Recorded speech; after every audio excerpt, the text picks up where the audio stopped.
nawe musa kimwe hano rwose aba bareba bakwakire mwakire kimenya ariko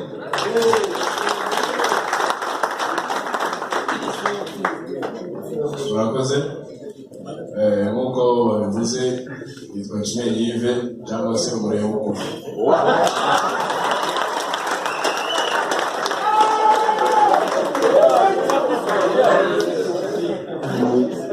ndabanza gushimira abayobozi cyane cyane gushimira perezida ndetse na Prosper kuko na mbere y'uko nsinya kontra y'umwaka ushize muri APR twari twabashije kubonana nanjye nifuza kubonana muri Rayon Sports kuko numvaga bishaka kwakura ndashimira Imana ko nyirimo noneho nyirimo neza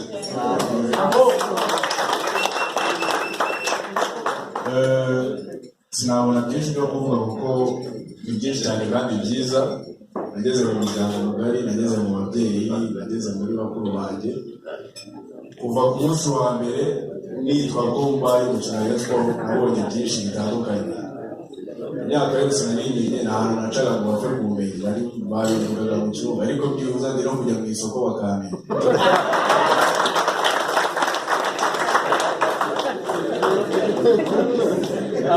Ndashima abakinnyi bagenzi banjye nasanze muri Rayon Sports bambereye abafasha beza, na Sekafa twakinnye na performance nagerageje kugira nekesha Gerard na Andre ko bambaye hafi cyane mu nama. Ni abanyezamu navuga nemera, so naje ntuze amaso imbere kugira ngo ngere byinshi bigiraho.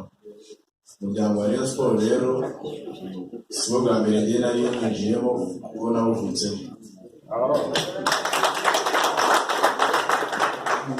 Abanezerewe cyane no kuba mpagaze imbere yanyu, sinatekerezaga ko bishobora kuba byazabaho ariko ku bw'isaha wenda Imana yabikoze ko mpagaze imbere yanyu mvuga ijambo.